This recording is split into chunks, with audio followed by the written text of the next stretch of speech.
ध्यान से सुनिएगा, आखिरी मुताला आपकी खिदमत में लेकर के आ रहा है। अभी आपने देखा होगा, वीडियो वायरल है कि किसी लड़की ने नबी की शान में गुस्ताखी कर दिया। पूरा तूफान बरपा है, इसको सामने रखिए। ये तूफान क्यों बरपा हुआ है? ये बरपा कराने वाले कौन लोग हैं? ये हिंदू भी नहीं है, मुसलमान भी नहीं है, ईसाई भी नहीं है, ये यहूदी है। और किस तरह ये लोग तूफान बर्पा कराते हैं, कब से करा रहे हैं, इनका मकसद ही है। मैं आपके सामने रखने के लिए जा रहा हूँ। एक मिसाल को सामने रखिए और इसको उस मुताले को जरा गौर से सुनिएगा, ध्यान से सुनिएगा, आपको सारी सच्चाई समझ में आ जाएगी। ये कब से हो रहा है, ये क्यों हो रहा है, ये कब तक होता रहेगा, ये आपको दिखाने के लिए जा रहा हूँ। ये कौन करा रहा है और ये जो लोग किनकी किताब पढ़ करके ये नबी की शान में गुस्ताखी करते हैं, ये राज मैं आपको बताने के लिए जा रहा हूँ। इसको ध्यान से सुनिएगा। एक होता है बाजारी कुत्ता, एक होता है शिकारी कुत्ता। आप देखेंगे शिकारी कुत्ते के अंदर हुनर होता, बाजारी कुत्ते के अंदर ऐब ही ऐब होता, हुनर नहीं होता। लेकिन जैसे ही नजर पड़ जाती है शिकारी कुत्ते पर, बाजारी कुत्ते की, तो भो भो करने लगता है, भोगता ज्यादा, चिल्लाता ज्यादा, करीब नहीं जाता। शिकारी कुत्ते से लड़ने के लिए नहीं जाता, देख करके सिर्फ चिल्लाता है, भोगता। मतलब क्या है? जानता है कि मेरे अंदर लड़ने का हुनर नहीं है, मुकाबला करने की ताकत तो है नहीं, अगर जाऊंगा मेरी गर्दन मरोड़ देगा। तो क्या करता है? ऐब निकाल रहा है, उस पर उंगली उठा रहा है, उस पर शोर मचा रहा है, उसको बदनाम करने की कोशिश कर रहा है। मतलब क्या है कि खुद मुकाबला करने की ताकत नहीं है, दूसरे के अंदर कीड़ा निकाल रहा है। इस नमूने को सामने रखने के बाद अब इस मुताले को जरा गौर से सुनिएगा। न हिंदू के हैं, न मुसलमान के, न ईसाई के हैं। ये प्लान कहां से आया, किस किताब में लिखा गया? और ये मुसलमान भी पढ़ते हैं, गैर मुस्लिम भी पढ़ते हैं।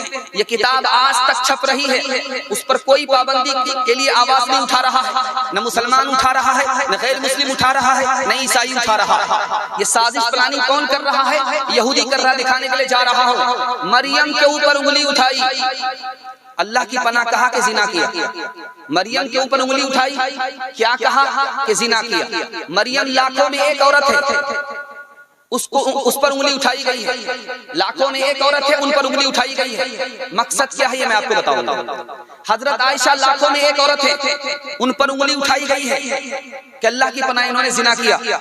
मकसद क्या था ये मैं आपको बताने के लिए जा रहा हूँ। सीता के ऊपर लाखों में एक औरत है, उन पर उंगली उठाई गई। मकसद क्या है ये मैं आपको बताने के लिए जा रहा हूँ। द्रौपदी नाम की औरत है, महाभारत के हवाले से, उन पर उंगली उठाई गई है। सीता के बारे में कहा कि रावण उठा करके ले गया, इज्जत लूट लिया।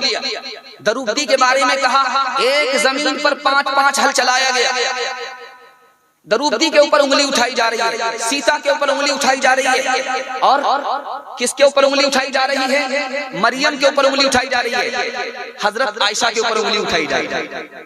हजरत आयशा के बारे में तो कुरान आ गया, हजरत मरियम के ऊपर तो कुरान आ गया, लेकिन सीता के बारे में कुरान नहीं आया और द्रौपदी के बारे में कुरान नहीं आया। मकसद में दिखाने के लिए जा रहा हूं, इसको ध्यान से सुनिएगा। मरियम के ऊपर उंगली क्यों उठाई? कि ईसा अलैहिस्सलाम दावा करने वाले हैं कि मैं नबी हूँ।